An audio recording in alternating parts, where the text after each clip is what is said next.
Hi, Con. Hi, Oliver. How are you? I am doing well, thank you. I'm very happy that we can have this interview about curiosity today. Why don't we start with you introducing yourself a little bit?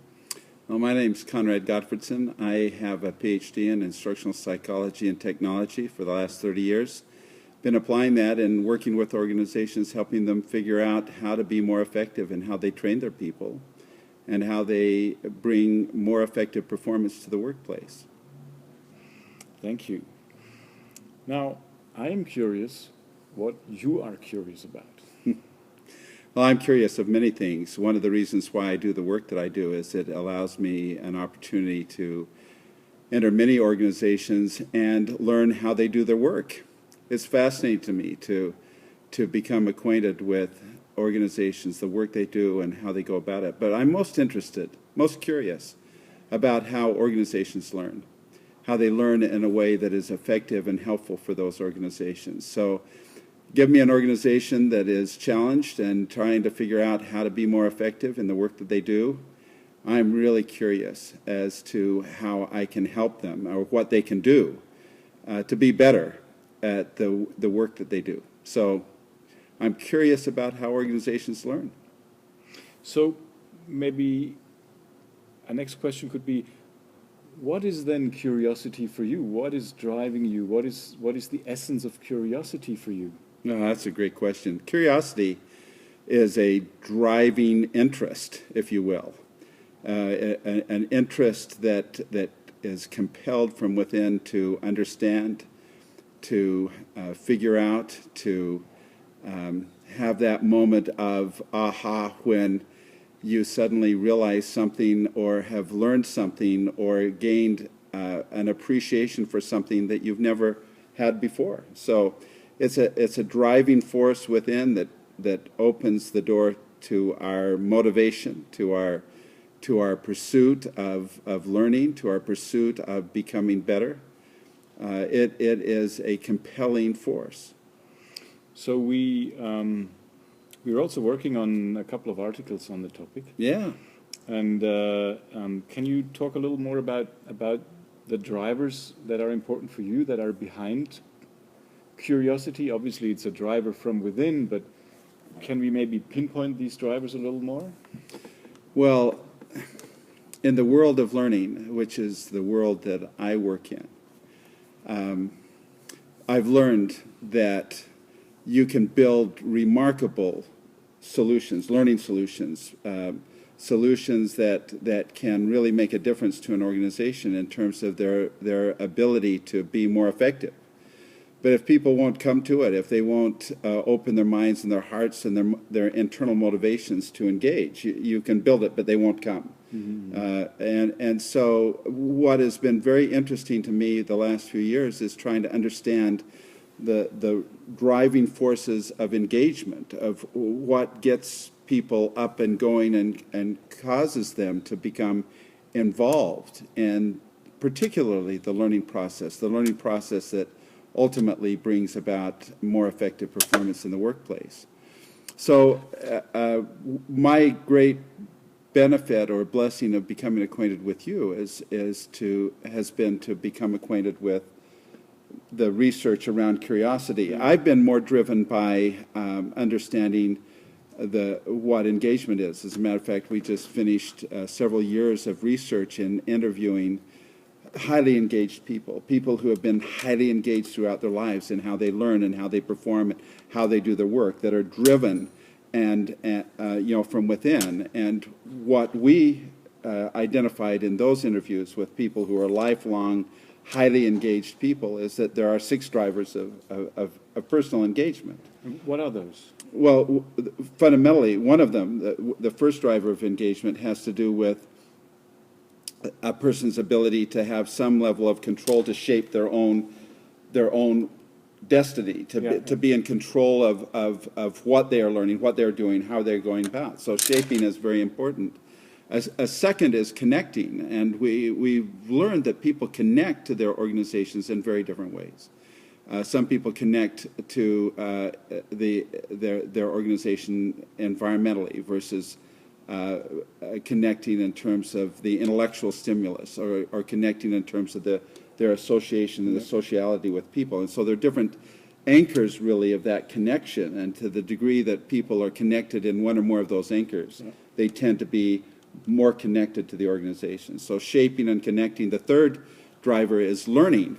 And this is something that is not new to us. We know that when we are learning, we become much more engaged. When our minds open up and our curiosity is fed, that's a very powerful driver.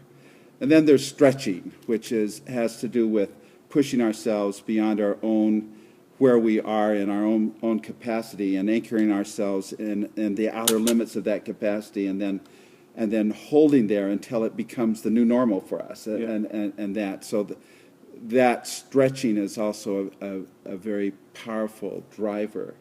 And of course, stretching can't be sustained unless there is achievement.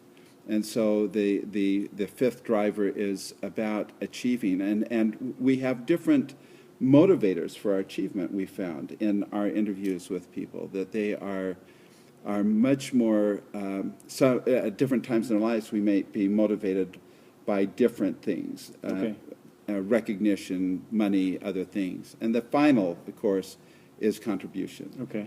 And that is the ultimate driver of engagement, if we feel that we've contributed in a way that is meaningful to us. And we know that there are different levels of contribution, different ways in which people contribute. So in the work that we've done, that has been the area of engagement, those drivers and understanding them.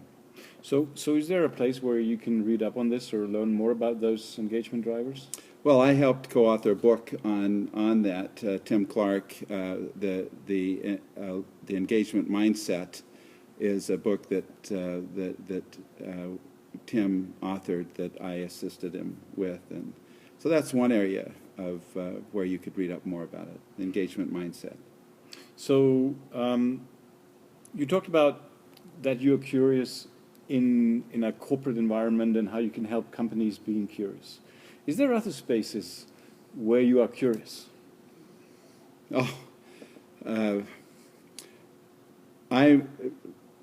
My whole life is tied to curiosity. I mean, as in the work that I do, I was just in the Netherlands.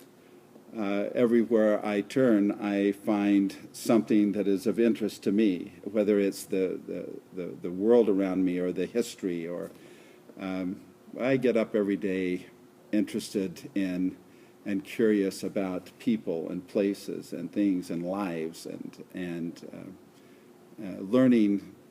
learning about all of that and experiencing it is, I think at the heart of all of that is curiosity, isn't it? It seems to me that I look at children, and I see children, that their fundamental driver of growth is that they're highly curious. There isn't anything that doesn't just delight them, that they want to know and understand and figure out, and they ask question after question after question because they're curious. And sometimes that's suppressed by whatever happens around us, but we are most fulfilled, I think, when the channel of curiosity is opened and we find ourselves seeking, being driven by that desire to understand, to see, to know, to experience.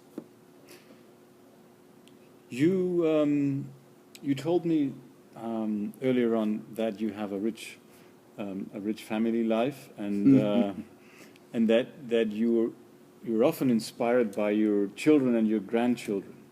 I was wondering if you have maybe a story or an anecdote from your life that would illustrate that effect of curiosity. We have 8 children, and our second child, our son, I remember walking out the back door of our home and seeing him with a mud puddle, just playing with the mud. And I looked down, I said, "What are you doing, Ryan?" He said, "There is so much to do and not enough time to do it." And he was playing in the mud.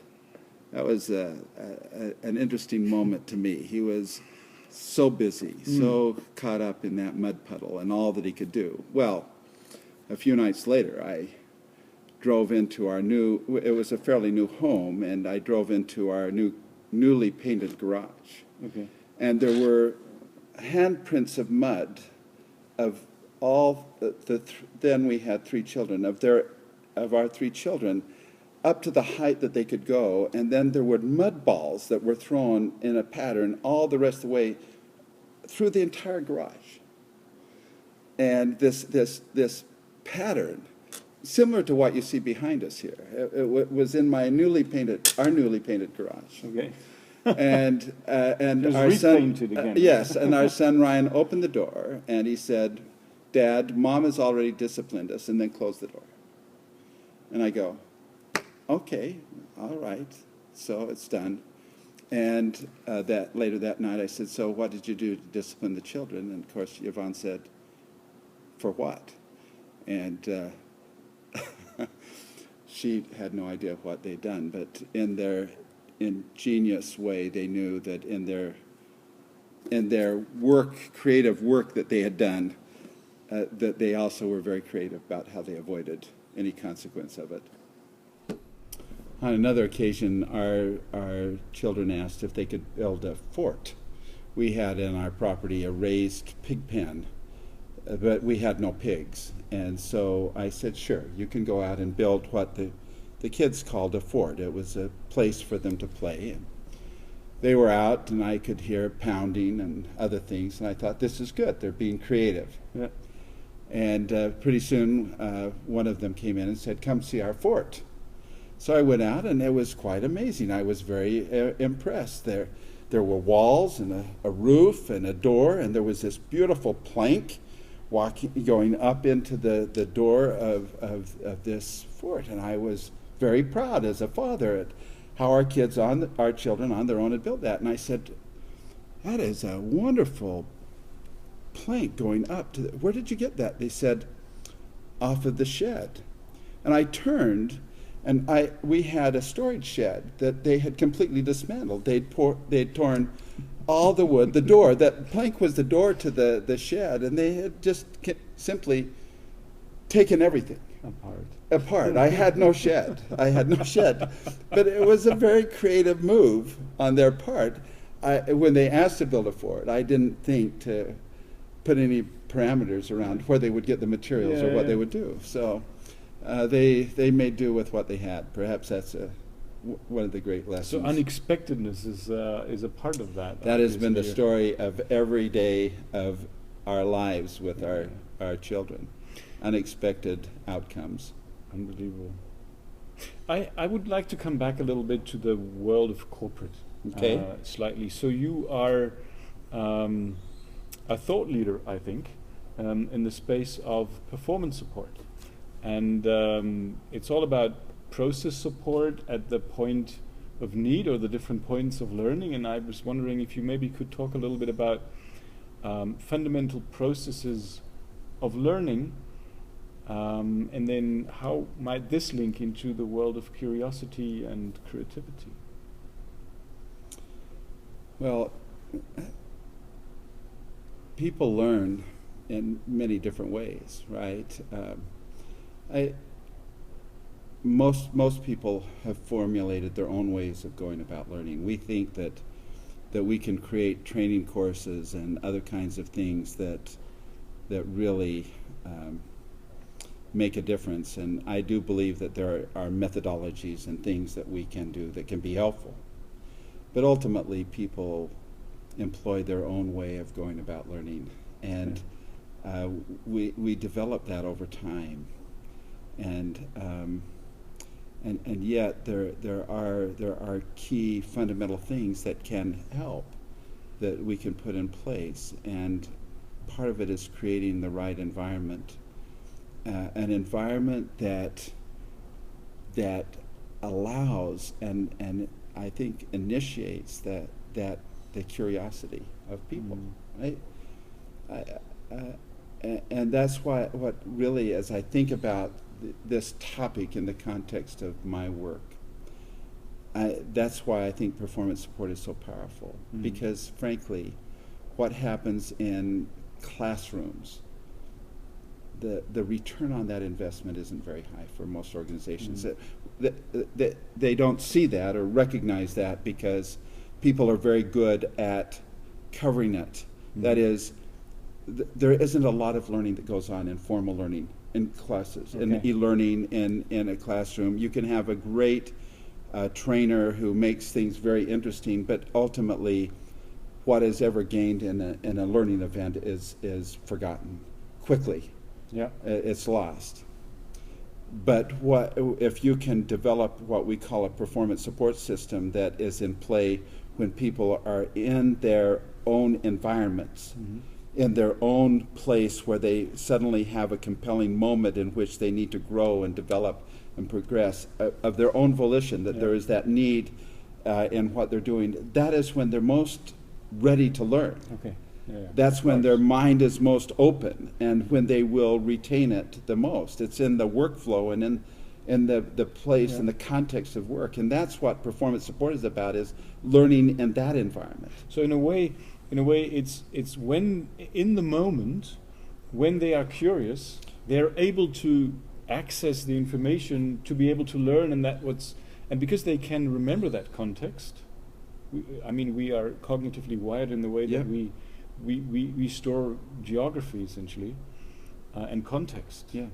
And that's why they can then recall that later. When they are most curious. Yeah. And the most curious moment is when I have a job to do and I don't know how to do it, or I'm needing to do something that I've never done before, or I have a moment of time in which I think this is something that would make a difference in my ability to contribute further. Whatever the moment, it's when I'm been driven by that moment of curiosity that I am most ready to learn.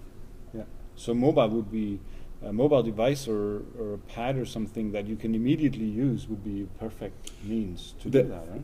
Right. One of the principles in the world of performance support is embeddedness. That is that if I'm right at my moment to learn, I need to have access to the resources, the tools, and what I need to be able to learn. Yeah. And I need to be able to do that according to how I have figured out how to best learn. Not how you think that I can best learn, but how I have learned to best learn. And so it needs to be offered up in a way, a systematic way, that I can then bring my own pattern of learning to bear upon that. And hence the reason why some of the methodology that we've developed is in place today is to allow that. If you combine this curiosity space in performance support and your own curiosity for how to help organizations learn, and you combine that with your experiences as a family member with the kids that you have explained so much, if you would combine those two in your mind, what would be your one sentence phrase on what is curiosity for you? An insatiable appetite to know and to understand, I think. Yeah, to understand things that I don't understand right now. Thank you very much. Thank you.